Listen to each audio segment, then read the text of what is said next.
Em nome da Federação Espírita da Suíça e alguns de seus representantes dos centros espíritas da parte francesa, como Lausanne, que é o GEP, né, Grupo de Estudos Espíritas Paulo e Estevam, que estão aqui, alguns representantes presentes, representantes de Lucerna, do Centro Núcleo de Estudos Espíritas Clara de Assis, do SEAC de Winterthur.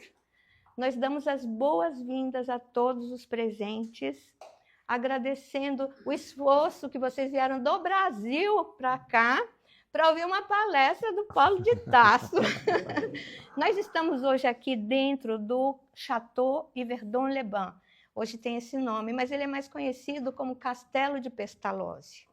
Esse castelo ele é de imensa importância e simbolicamente um marco para a doutrina espírita, porque foi dentro deste castelo que o pequeno Hippolyte Léon Denisard Rivail foi educado após os seus 11 anos, mais ou menos. A sua missão, que ele nem tinha ideia que viria pela frente.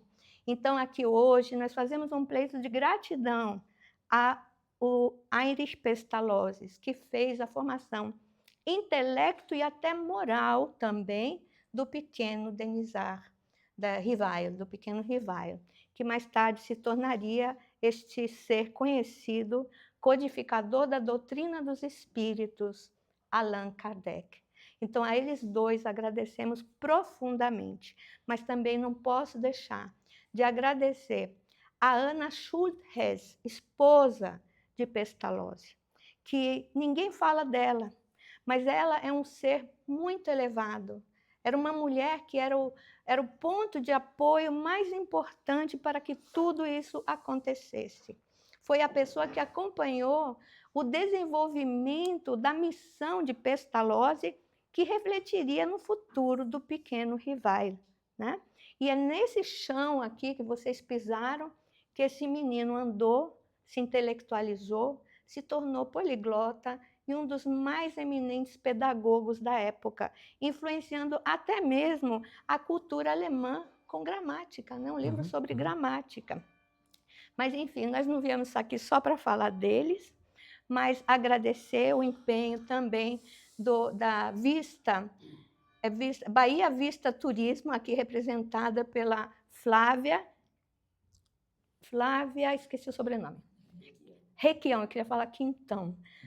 Flávia Requião aqui, que trouxe vocês todos lá do Brasil, a todos que se deslocaram. Infelizmente, era o único dia que a gente teria para esse encontro tão lindo, né, tão abençoado, e ainda com a presença do nosso irmão baiano aqui, que eu tive a honra e o prazer de conhecer, o Paulo de Tarso, para nos falar sobre Deus, Cristo e caridade, as bases do pensamento espírita, que foi a grande inspiração para que Kardec tivesse certeza que ele teria pela frente uma missão muito grande, desafiadora, que traria novos paradigmas para a humanidade, transformando pontos de vista em horizontes, transformando desesperança em esperança, transformando o nada em tudo, né? Então, o Consolador prometido por Jesus se esquematiza muito bem quando nós estudamos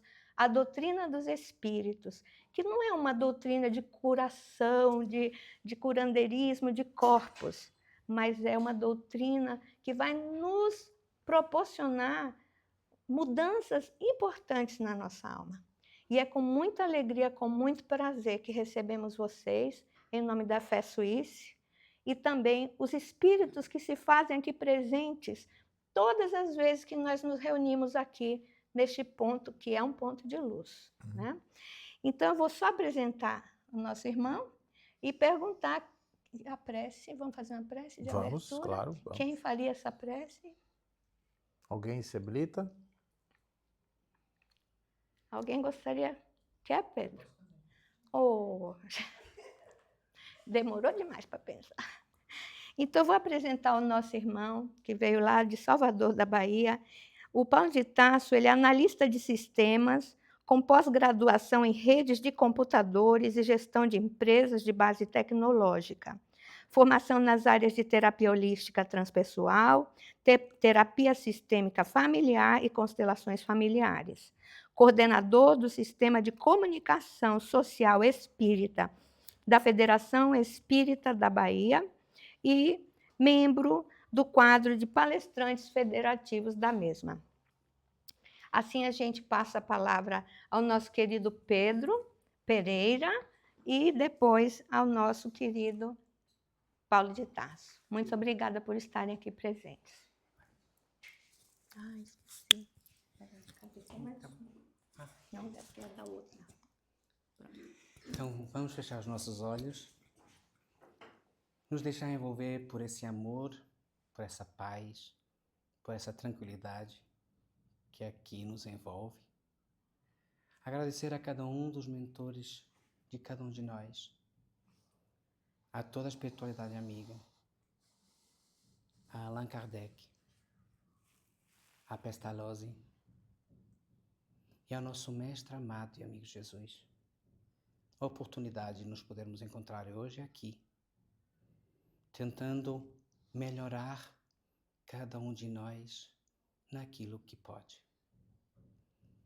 Gratos estamos, mestre amado, por tanto amor, por tanta luz que tu derramas sobre nós, e que sejamos dignos de trabalhar na tua seara, de poder representar essa bendita doutrina codificada por Kardec, que com a tua luz e a luz de todos os espíritos de verdade conseguiram que hoje a gente estivesse reunido aqui, estudando o Espiritismo, aproveitando esse momento de luz, que possamos abrir os nossos corações, para que os ensinamentos de hoje entrem fundo dentro de nós e que possamos sair daqui iluminados e alimentados espiritualmente. E que a luz hoje se derrame sobre Paulo de Tarso, para que o nosso mentor do JEP, Paulo, esteja também aqui presente, junto com toda a espiritualidade amiga, para que possamos aproveitar dessa luz. Gratos estamos, mestre amado, que assim seja. Assim seja. Passamos a palavra para o nosso irmão Paulo de Tarso. Meus irmãos, bom dia, muita paz. Que a paz do nosso querido Mestre esteja em nossos corações. Que a espiritualidade boa, amiga, que nos ajuda na divulgação da doutrina espírita, esteja conosco, nos trazendo paz e luz no coração. Eu não sei nem dizer o tamanho da minha felicidade, da alegria de estarmos aqui hoje. Desde ontem tem sido assim um encontro de muitas emoções.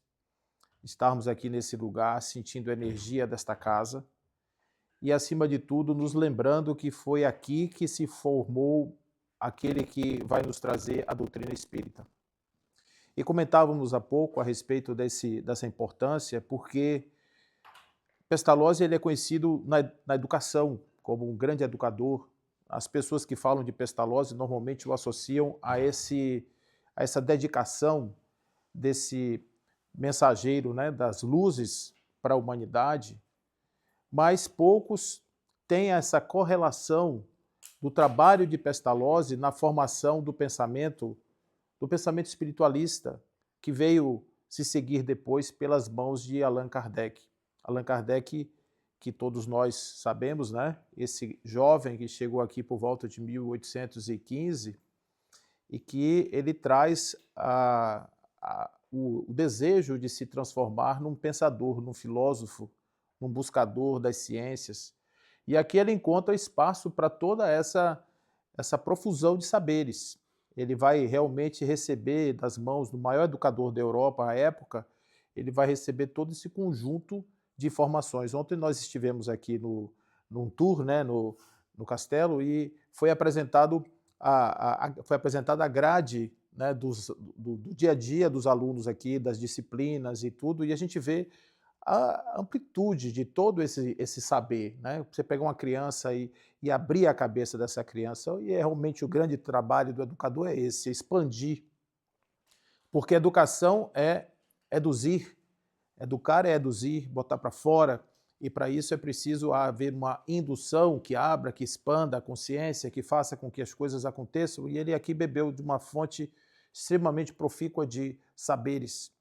Então a gente entende que nesse lugar existe uma espiritualidade presente nesse instante aqui, que nos toca particularmente, e que estamos todos aqui reunidos nesse mesmo diapasão, nesse mesmo interesse.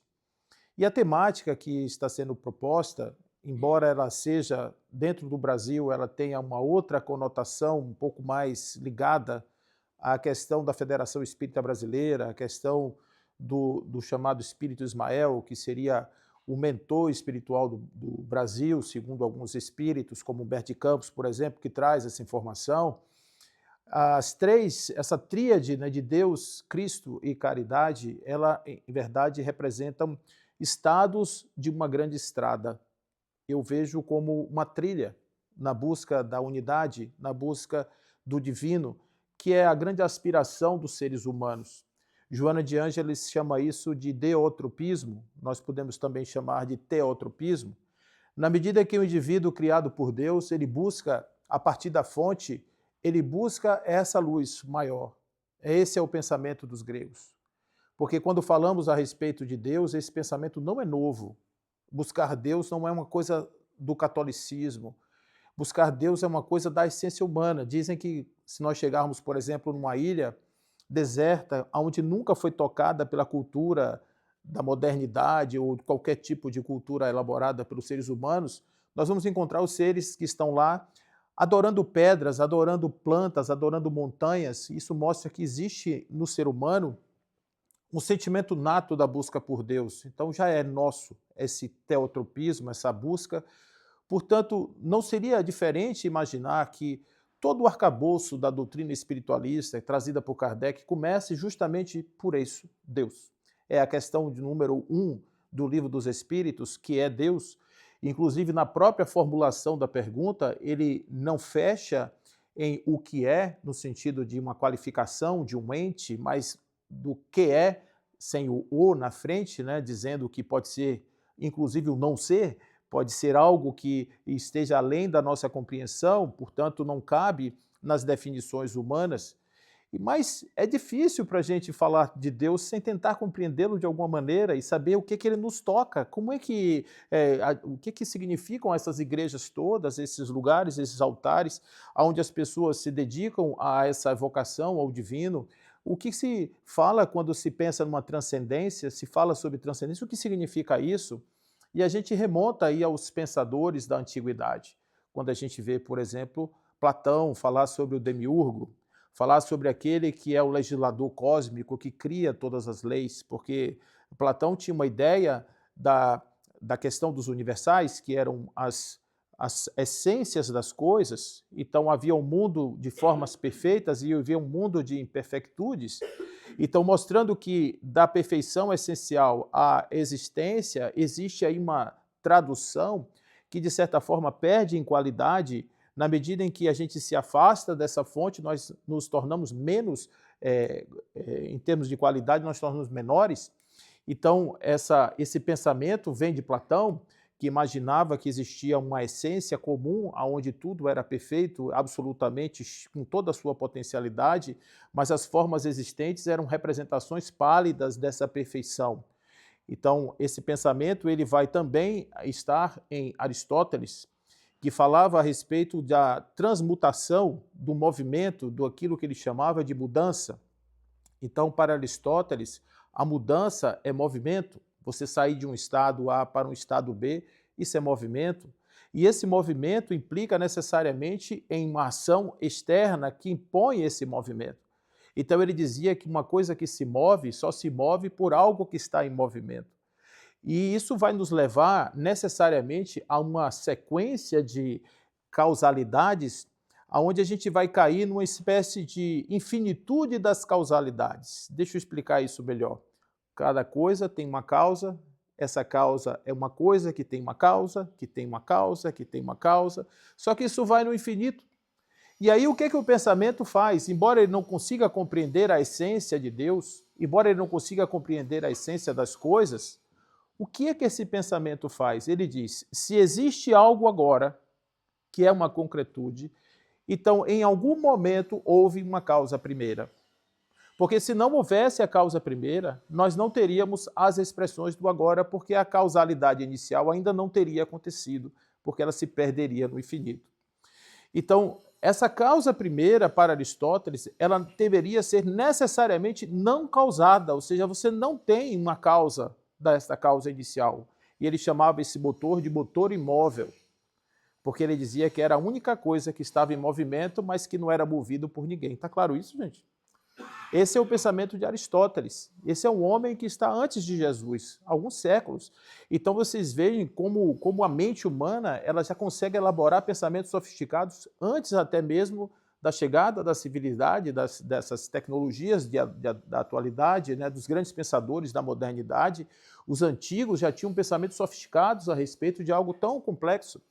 E aí aparece um ser chamado Plotino. Plotino ele é interessante porque Plotino ele tinha uma ideia justamente dessa, que ele chamava de processão.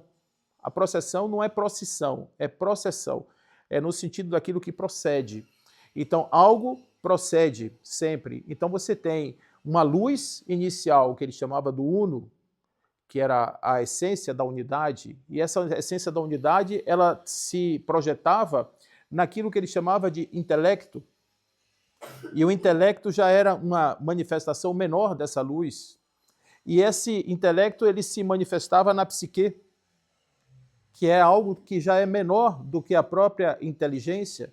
E esse psiquismo se transformava no chamado cosmo, que são as coisas da matéria. Então, para Plotino, na medida em que a gente se afasta dessa fonte inicial, embora a gente tenha o reflexo dessa luz, naquilo que ele chama das hipóstases, que são esses momentos, esses estágios da essencialidade, a gente tem aí uma sequência de projeção da luz em caráter menor. Então, olhando o pensamento de Plotino, quem somos nós? Nós somos uma projeção da essência divina mostrada numa externalidade com uma pálida ideia do que somos verdadeiramente. Nós ainda somos em existência muito aquém daquilo que somos na essência. De alguma maneira, isso nos traz a percepção de que Deus permanece dentro de nós, permanece conosco, permanece aqui na nossa existência. E que o nosso grande trabalho seria buscar esse Deus, buscar uma forma de transformar esse cosmo tangível, esse mundo imperfeito de Platão, transformar isso em algo que fosse o mais próximo possível dessa perfeitude essencial. E aí está o progresso, aí está o desenvolvimento, aí está o grande trabalho da humanidade no sentido do seu burilamento pessoal. Então, observe que a essência de Deus, a busca por Deus, essa causalidade, ela vai ser o primeiro elemento da nossa viagem, porque sem essa perspectiva, a gente não tem nenhum direcionamento. Vamos para onde? Então, de repente, você tem 200 mil opções na sua frente. Qual é aquela que você verdadeiramente vai seguir? Então, uma estrada para a gente ir para algum lugar, a gente precisa ter um horizonte, precisa ter uma bússola que nos aponte o norte. Então, essa bússola, ela poderia ser, no caso da humanidade, ela é plural. Observe que hoje nós temos aí a situação onde nós podemos escolher qual é a opção de vida que nós temos. Existem as pessoas que, depois do existencialismo, essas pessoas têm buscado, muitas vezes, representar-se por figuras que não são humanas. Os Therians são pessoas que estão se assumindo como animais e que estão dizendo, eu não sou um ser humano, eu sou um cachorro, eu sou um coelho, eu sou um gato, eu sou uma samambaia, como tem uma moça na internet que exige ser regada todos os dias, porque ela é uma samambaia, se não regar ela morre. Então, você diz assim, mas isso é uma loucura? Mas é uma loucura permitida, porque a mente humana é assim. A mente humana se permite qualquer coisa. Você pode ser o que você quiser. Verdadeiramente, você não tem limite. Você não nasceu para ser isso. Você pode ser qualquer coisa. Mas dentre as coisas possíveis, qual daquelas que você vai optar? Qual é a sua opção? Você vai ser o quê dessas coisas? Então, existe o bem e existe o mal. que é o bem? O bem é a essência, o bem é a perfectitude, o bem é a magnífica harmonia de todo o universo. O bem não é um ato necessariamente pautado pela lei ou pela moral. O bem é a harmonia, o bem é o que está aproximado daquilo que é a força divina. E o que é o mal? É a ausência desse bem, é a ausência dessa inteligência, dessa opção por seguir a essa estrutura ou essa legislação divina que nos conduz à harmonia. Então, nós podemos escolher entre salvar vidas ou tirar vidas, nós podemos escolher entre melhorar a sociedade ou transformá-la num chiqueiro moral. Nós podemos fazer qualquer coisa. Nós somos livres, de certa forma, e esse é o grande problema de Santo Agostinho. Porque Santo Agostinho, quando ele vai olhar para Deus, ele diz assim, mas Deus criou esse mal? Como assim que Deus criou o mal? Não é possível que Deus tenha feito isso. Mas Agostinho dizia que, na verdade, Deus não criou o mal, Deus deu ao homem o livre-arbítrio, que é essa capacidade dele fazer o que ele quiser. Mas ele deu essa liberdade para que o homem, de certa forma, construísse a si próprio, e ao optar por seguir um caminho distante de Deus, ele caiu na sua condição de carnalidade, nos seus problemas, e sofre no mundo de estertores e dores, porque ele optou errado, ele escolheu errado, ele foi por um lado que ele não deveria ir. Então, olha como é importante a gente ter uma bússola, ter um norte, ter algo que nos direcione nesse sentido. Então, sem Deus, sem a noção de Deus, a gente não se acha no sentido da nossa estrada. A gente não tem absolutamente nenhuma motivação para fazer algo mais. E nós podemos entender Deus de diversas maneiras. Nós podemos entender Deus, por exemplo, como dizem os deístas, que Deus seria aquele providente necessário, aquele que faz todas as coisas para a gente, né? Que é o pai que cuida. Então a gente imagina que Deus resolve os problemas do dinheiro, resolve os problemas da saúde, resolve os problemas, né, da vida, e a gente ouve muito se falar assim, você teve uma promoção? Graças a Deus tive uma promoção, foi ótimo, eu estava numa condição, agora estou em outra. Aí você dizia assim, você melhorou? Graças a Deus eu melhorei. Mas a gente não ouve, por exemplo, uma pessoa dizer assim, você quebrou a perna? Quebrei, graças a Deus. Alguém fala isso? Não fala, né? Acabou o casamento? Acabei, graças a Deus. Isso aí a gente ouve falar, e tem até um certo sentido, né? Mas a gente associa normalmente a questão as coisas boas. Deus seria sempre esse providente. Então, quando a gente imagina que Deus é assim, esse capaz de fazer as coisas boas e de nos trazer sempre o bem, a gente fica numa relação de dependência desse Deus. Isso é uma forma de adorar a Deus. Existe uma outra forma de adorar a Deus que seriam como os teístas imaginam Deus. O que Deus é? Deus é um legislador absoluto e ele cria todas as coisas em formas perfeitas e leis perfeitas. E por isso a gente confia que tudo aquilo que está acontecendo acontece por conta dessa ordem magnífica, maravilhosa. Então Deus é essa essência maravilhosa e a gente entende isso de uma maneira muito clara, não precisando que ele se mostre ou se manifeste através das suas obras necessariamente, porque a gente confia que tudo que existe, tudo que acontece, está acontecendo dentro de uma ordem. São os teístas. Existem aqueles que são os ateus, que não acreditam necessariamente em Deus. Eu costumo dizer que os nossos queridos ateus, eles são crentes da mais alta ordem, porque enquanto o crente, o teísta, o deísta, o panteísta, o panenteísta, qualquer que seja a sua preferência, ele acredita em alguma coisa, o ateu acredita no nada. E o nada é uma impossibilidade até filosófica, porque se a gente pensar no nada, o nada é a única coisa que tem nome e que não representa coisa alguma. Então, normalmente a gente dá nome às cadeiras, ao abacaxi, ao abacate, à manga, à banana, a gente dá nome às coisas. Mas nada, o que é? Você consegue identificar onde existe o nada para dizer aqui é o nada? Você pode trabalhar ele somente de maneira virtual. Então, o nada não pode criar coisa alguma. Então, quando eu acredito que o nada é criador, eu faço uma pergunta para vocês. Hoje pela manhã, eu coletava essas crianças que estão aqui, em cima da mesa, que eu pedia à natureza licença para trazer para vocês, porque elas servem a um bem maior. Eu fico olhando essas crianças e digo assim, meu Deus, a natureza precisava pintar assim a ponta de roxinho? Não bastava botar uma pétala né? Tinha que ser assim tão simétrica, tinha que ser essa graciosidade de amarelinho com branquinho, tinha que ser assim.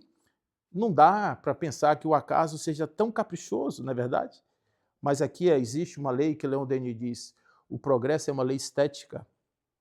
E aqui existe a estética, aqui existe a beleza, aqui existe a harmonia, aqui existe a prova de que Deus existe.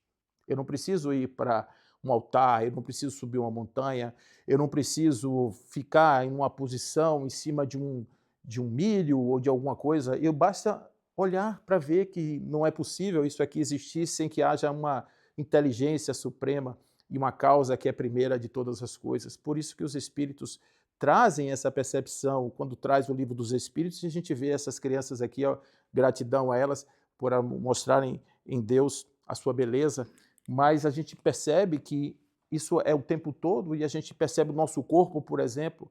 Nosso corpo é uma demonstração inequívoca de Deus, são bilhões de células que estão conversando umas com as outras e que, me conste, as células não frequentam faculdades, elas não estudam comunicação não violenta, elas não fazem nenhum tipo de conhecimento moral, elas agem por sua própria natureza coletivamente, produzindo vida, uma vida coletiva complexa, então isso mostra a existência de Deus. Então nós temos opções, mas quando nós optamos por Deus, normalmente a gente segue um caminho mais certo. E por isso é que quando Deus aparece como o grande legislador, ele traz nas mãos de Moisés aqueles 10 mandamentos que não foram escritos por Moisés. Não é um moseísmo, é uma manifestação de Deus, por isso ele aparece de uma forma mais concreta para a humanidade como legislador. E talvez a gente fique imaginando que haja ali, como Chico Xavier no programa Pinga Fogo, quando alguém pergunta sobre a questão das psicografias, e ele pergunta assim, não seria Moisés um médium? Né? E teria ali a primeira psicografia escrita em pedra, né? Não seria esse a primeira manifestação da psicografia dentro do processo da mediunidade? E observe que naquele momento em que supostamente a ideia de Deus se manifesta através de um legislador, nós recebemos ali códigos de conduta moral. Olha que coisa importante. Nós não estamos falando de transcendências absolutas, porque no Decálogo nós não temos lá que Deus é a essência, a explicação fundamental a respeito de Deus. Tem não roube, não mate, não cobice, não faça isso, não faça aquilo. 10 coisinhas para pessoas que saíram da escravidão, aquelas pessoas saíram de um lugar de extrema dificuldade, e a gente costuma dizer que você pode tirar o homem da escravidão, mas você não tira a escravidão do homem. Isso fica na mente da pessoa. A pessoa se sente um ignorante, a pessoa se sente um escravo, mesmo não tendo mais as correntes. Mentalmente ele continua prisioneiro. Então, você legislar para pessoas desse tipo realmente é muito difícil. Deus ali talvez tenha sido a força que aqueles mandatos morais precisavam para que eles pudessem se impor àquelas pessoas de uma maneira mais efetiva. E a partir daí você vê um desdobramento desse processo da legislação divina, quando a gente percebe que aqueles 10 mandamentos viraram 613 leis. Não coma isso, não coma aquilo, lave as mãos antes de comer, o sábado, a sexta, todos esses procedimentos, eles vão acontecer justamente como desdobramento dos 10 mandamentos. Dizem que são 613 letras dos 10 mandamentos, 613 leis criadas a partir dos 10 mandamentos. Mas observe que isso não tem nada a ver com Deus. Na essência, é muito distante. Você dizer eu não roubar, o que isso tem a ver com Deus? Não matar, o que isso tem a ver com Deus? Uma caminhada de 10.000 passos, você começa no primeiro passo, na direção certa. Então, a direção certa é a harmonia. Não tire a vida de quem você não criou. Não tire o que você não criou. Não tome o que você não deu. Então, isso talvez seja um primeiro passo na direção da transcendência. Quando a gente pensa, por exemplo, em parábolas como a do filho pródigo é uma espécie de caminho na direção do sagrado, porque ele sai de um lugar maravilhoso, a essência criadora, que lhe deu vida, que lhe deu potência, e ele vai a uma zona da ignorância, onde ele se pensa autor do seu próprio destino, onde ele é criador da sua própria realidade e descobre que essa realidade é uma grande ilusão, e ele então volta o seu olhar para de onde ele saiu, sabendo que ele volta para esse lugar na condição do menor, porque ele perdeu essa condição de sair. E ao descobrir que quando chega nesse lugar, ele não é o menor, ele é igualmente maior, porque não há como perder essa grandeza, porque a essência não se dispersa.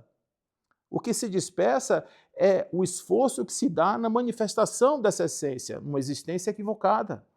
Então a gente se perde aí. E aí, o que acontece no filho pródigo é que quando ele volta, o pai o recebe, meu filho estava perdido, foi reencontrado, meu filho estava morto e renasceu. Então, essa história começa nesse primeiro passo. Só que em 1300 anos, nesse espaço entre a primeira, vamos chamar assim, o primeiro anúncio oficial de uma moralidade divina, até o momento em que nós chegamos no advento do Cristo, nós temos 1300 anos de muita ignorância, 1300 anos de muita dificuldade para entender como transmutar aqueles 10 comportamentos em uma atitude de conexão com Deus. E é por isso que chega nesse momento aquele que não vem necessariamente salvar um povo, embora seja essa a sua primeira ideia. Uma questão que a gente precisa entender a respeito de Jesus é que Jesus ele é plural. Não existe uma figura única de Jesus. Quando o Albert Schweitzer, em A Busca do Jesus Histórico, quando ele vai buscar Jesus na sua inteireza biográfica, ele descobre uma coisa interessante. Ele diz, olha, ao pesquisarmos o Jesus histórico, nós encontramos sim Jesus, um homem chamado Jesus, mas nós não encontramos aquele Jesus que a gente buscava, aquele que a gente procurava encontrar. Porque quando a gente imagina Jesus, a gente imagina um ser divino. Essa ideia do docetismo, ela ainda está na nossa cabeça. O dokeus, que é aparência, Deus se mostra como um ser carnal. E há quem diga que Jesus não foi um homem de carne e osso. Jesus foi um avatar vivendo aqui na Terra como uma espécie de um ser fluídico, e que no momento da morte estava ali o avatar sendo crucificado e Jesus sentado na cruz, olhando, vendo aquele negócio, dizendo assim, tolinho, vocês não sabem o que vocês estão fazendo, olha aqui, isso aqui é um boneco, né? Vocês não estão, na verdade, matando o Filho de Deus. Isso por nossa necessidade de deificar um homem que simplesmente chega aqui na Terra pelo útero de uma mulher chamada Maria. Maria, não há necessidade de Maria ser virgem, e eu vou falar isso para vocês aqui de uma maneira muito tranquila, porque Maria é uma mulher maravilhosa por ter sido mãe do Espírito mais puro que já pisou na face da terra, e isso basta. A questão da virgindade, a questão da ideia de uma virgindade foi criada posteriormente para justificar alguns dogmas a respeito da essencialidade do próprio Cristo. Cristo, ele é um homem que se tornou divino ou é um divino que se fez homem? Essas ideias, elas não são também novas, elas são desde os primeiros momentos, quando se discute a pessoa de Jesus.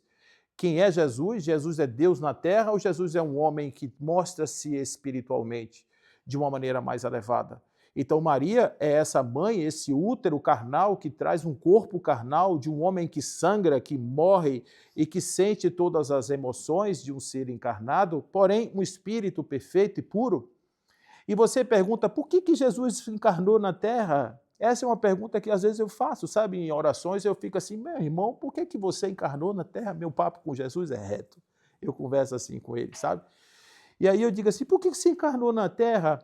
Aí ele me responde assim, né, em silêncio e tal, pense um pouco, e eu fico imaginando, você talvez pudesse ter pedido a João Batista para vir aqui falar o que você falou. João Batista, ele tinha que vir.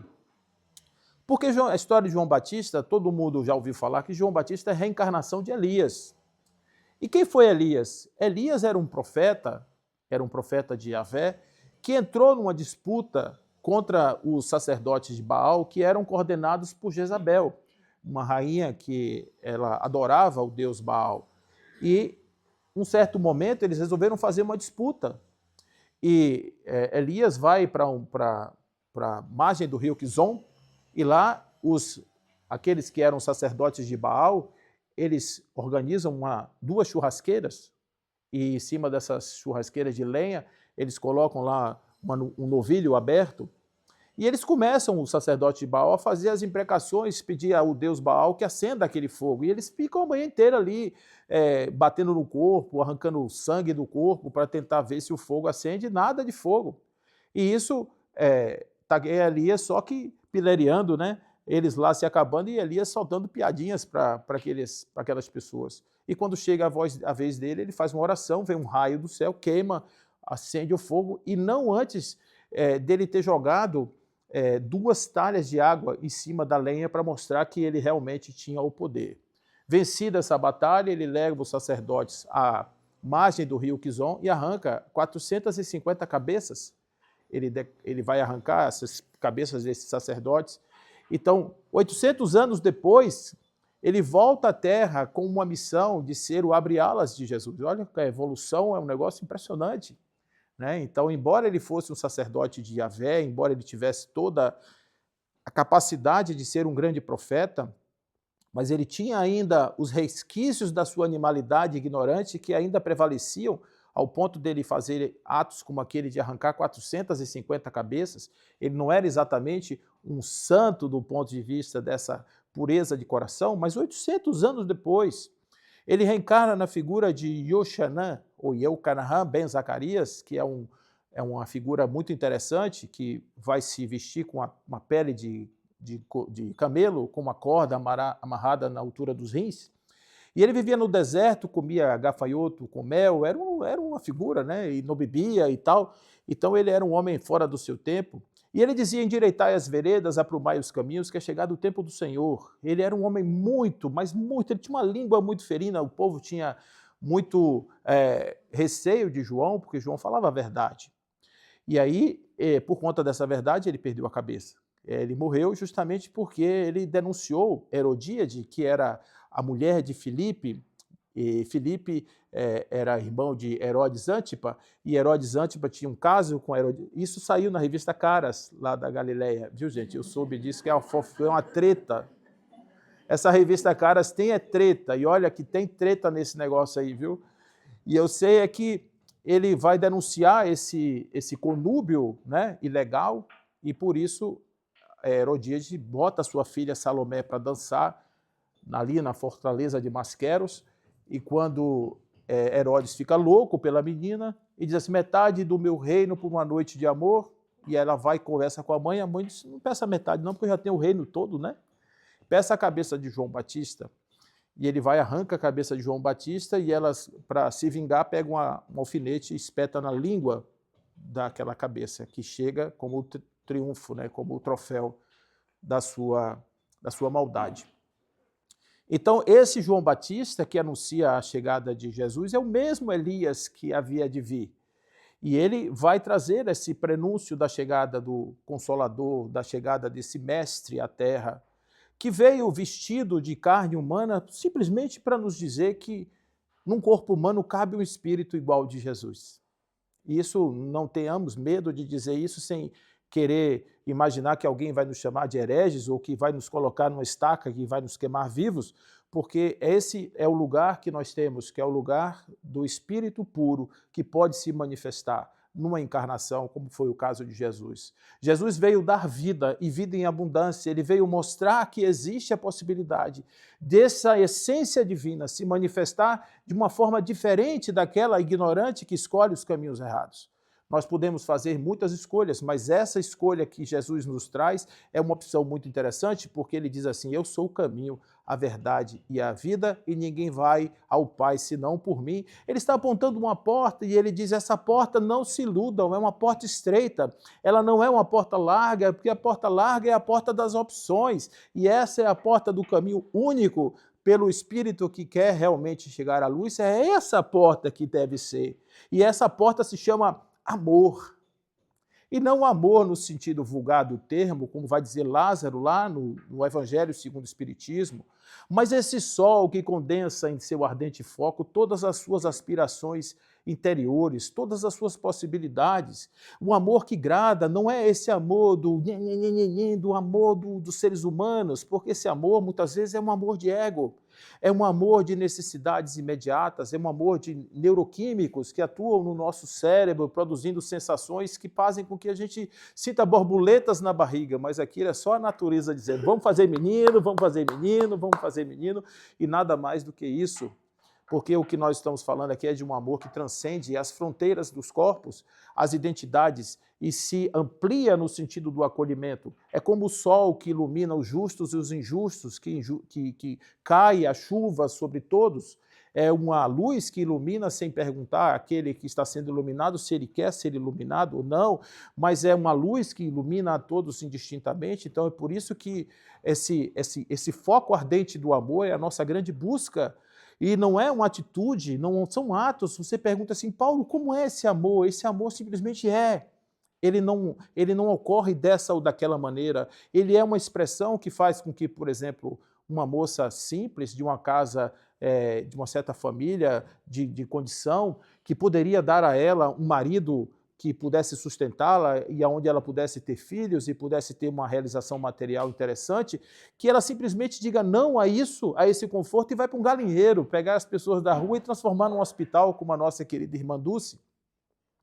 Ou simplesmente um rapaz pobre saído de Feira de Santana que resolve construir uma grande obra e hoje ele é considerado um grande benfeitor da humanidade, que é o nosso querido Divaldo Franco. Ou simplesmente um homem que constrói todo um projeto educacional e não liga para dinheiro, e por isso ele teve as dificuldades todas que ele teve no seu processo aqui desse castelo, porque ele não ligava para dinheiro, não era dinheiro. Toda essa educação de Allan Kardec custava 720 francos por ano. E isso, na verdade, era pouco, porque havia crianças aqui que não pagavam nada. E ele não tinha essa visão. Ele precisava de outras pessoas que trouxessem essa visão empreendedora para ele. Então, essas pessoas que são os grandes benfeitores da humanidade, eles não medem esforços, eles não querem nenhum tipo de título, essas estátuas, esses nomes, provavelmente isso não passava nem um pouco na aspiração, eu vou fazer isso para ganhar uma estátua ali na praça. Isso não era a sua motivação era o outro. E isso é amor que busca, é amor que une, é um amor que integra as pessoas. Essa é a proposta do Cristo. É por isso que o Cristo vem no seu nome assinando essa mensagem, porque essa não foi trazida por Deus, nem por um terceiro, por Ele mesmo, em primeira pessoa. Por isso Deus escreve as leis. É Ele o primeiro passo. O Cristo que nos traz o caminho, Ele é o segundo passo. E qual seria o passo consequente? Seria a experimentação desse amor de uma forma mais prática, de uma forma mais humana e mais atual. E precisou que passasse 1857 anos para que a gente entendesse que essa doutrina chega para nós como se fosse realmente o Consolador prometido, trazido por João. Se me amas, farás o que eu peço, e eu vos rogarei ao Pai, e Ele vos enviará um Consolador que haverá de ficar convosco para sempre.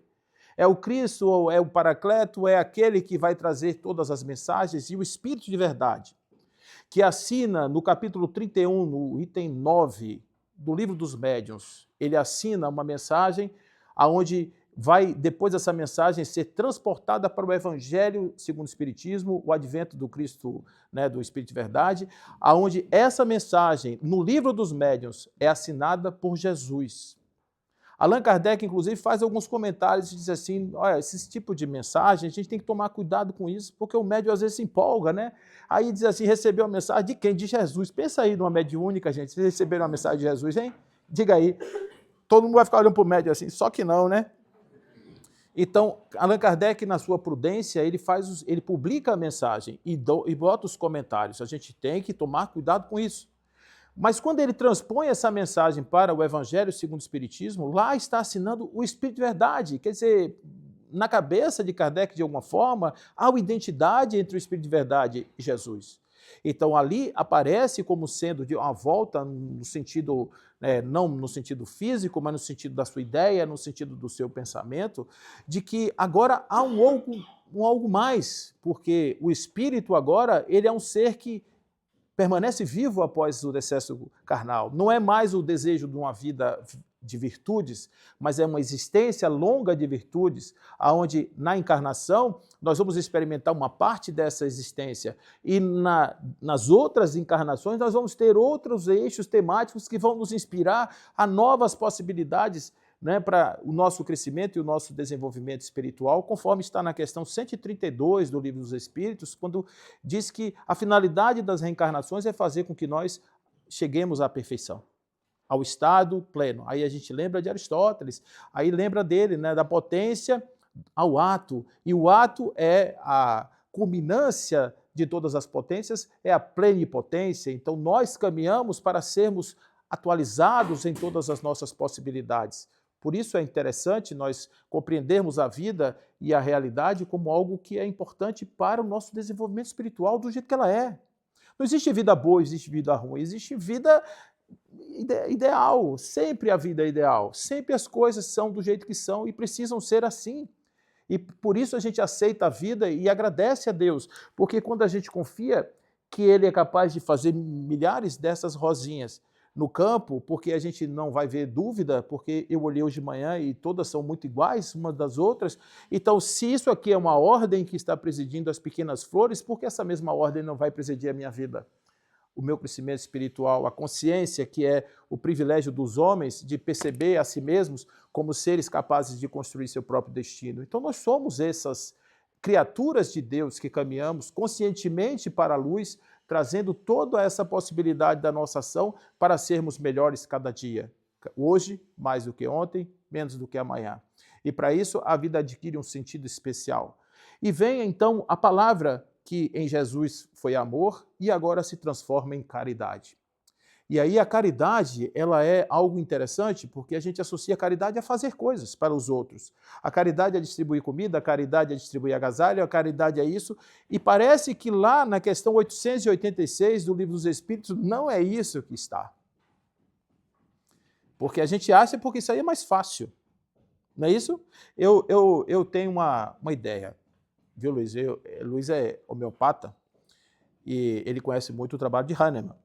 E Hahnemann trouxe para a gente uma pomada chamada pomada do vovô Pedro, que é muito famosa, né? Essa pomada do vovô Pedro, ela serve para tudo.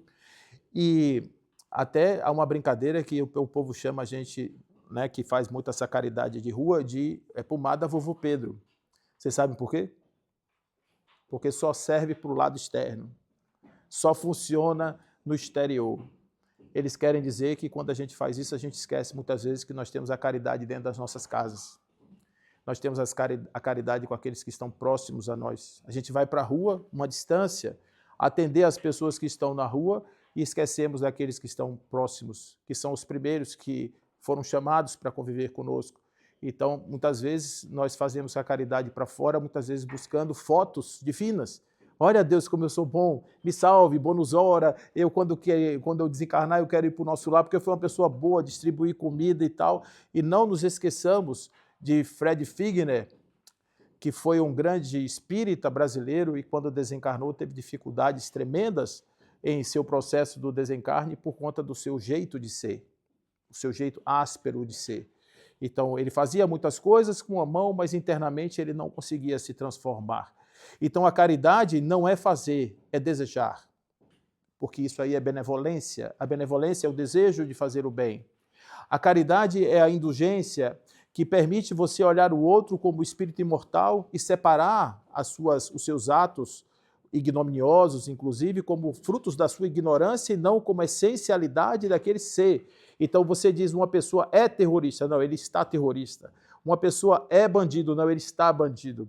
Uma pessoa é isso, não, ele está isso, porque em verdade o que ele é um espírito que vai adquirir a perfeição através das sucessivas reencarnações, porque isso é lei de progresso e essa lei atua sobre todas as coisas do universo, inclusive sobre os espíritos.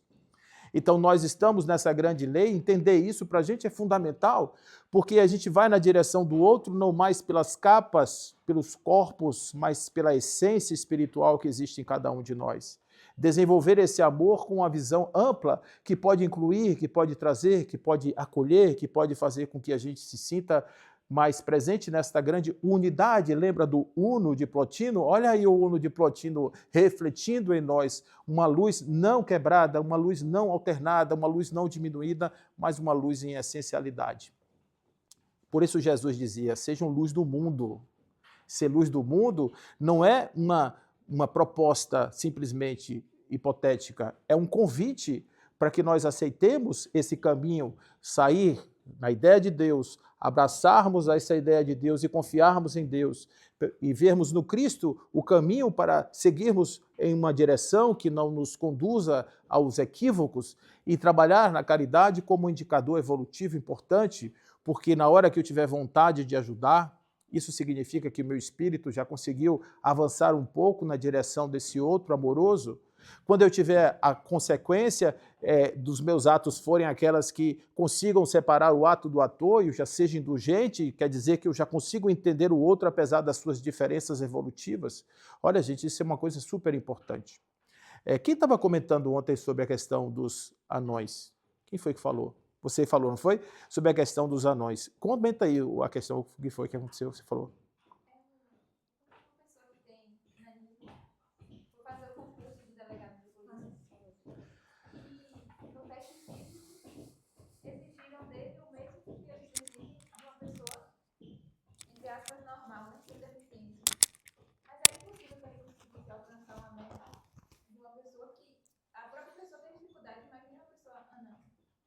Não é isso? E a gente faz isso constantemente. A gente faz isso dentro de casa, quando a gente vê as pessoas que são diferentes, espíritos em graus diferentes, e a gente exige dessas pessoas, muitas vezes, coisas que elas não podem nos dar.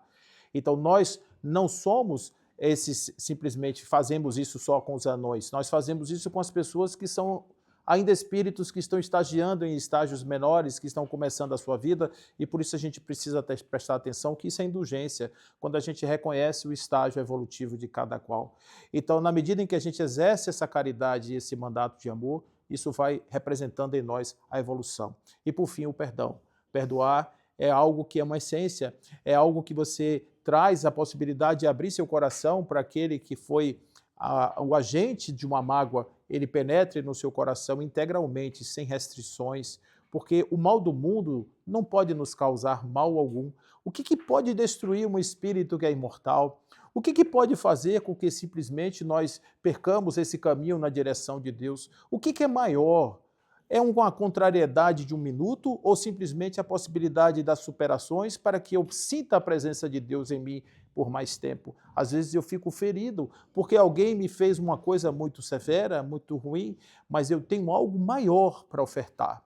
Eu tenho a possibilidade de dizer a esta pessoa e a mim mesmo que o caminho está aberto e que nós podemos caminhar para Deus. Se você quiser caminhar para a luz, siga para a luz, se não, você tem o livre-arbítrio para continuar onde está, mas eu seguirei na direção da luz. E eu seguirei nessa direção da luz sem perder de vista os que estão atrás de mim ou aqueles que estavam no meu caminho, porque à medida em que meus olhos sejam capazes de emanar essa luz, eu serei luz para essas pessoas, para os seus caminhos, para os seus pés, para que eles não tateiem mais na escuridão e não possam cair nos abismos da existência.